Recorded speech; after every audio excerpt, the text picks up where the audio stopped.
নির্বাচন নিয়ে বিতর্ক জাতির জন্য আরেকটি ক্রান্তিকাল হয়ে যেতে পারে ও পলাতক ফ্যাসিবাদের জন্য সুযোগ করে দিতে পারে বলে মন্তব্য করেছেন বিএনপির যুগ্ম মহাসচিব শহীদ উদ্দিন চৌধুরী অ্যানি।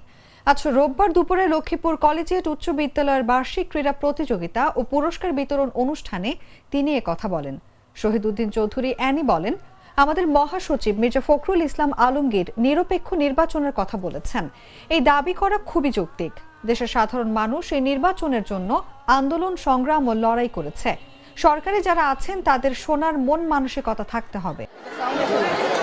তা আমাদের মহাসচিব মির্জা ফখরুল ইসলাম আলমগীর তিনি একটা নিরপেক্ষ নির্বাচনের কথা বলেছেন। নির্বাচন এবং সেই নির্বাচনটা নিরপেক্ষ নির্বাচন এই দাবি করেছে। এই দাবি করাটা তো খুবই যৌক্তিক। দেশের মানুষ, সাধারণ মানুষ যার জন্য আন্দোলন করেছে, যার জন্য সংগ্রাম করেছে, লড়াই করেছে, তো সরকারে যারা আছেন এদের শোনার মন মানসিকতা থাকতে হবে। এই কথাগুলো ওনাদেরকে শুনতে হবে। এই কথাগুলো যদি না শুনেন, উপলব্ধি যদি না করেন,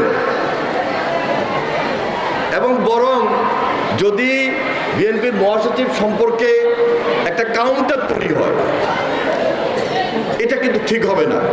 এটা জাতির জন্য আরেকটা ক্রান্তিকাল হয়ে যেতে পারে।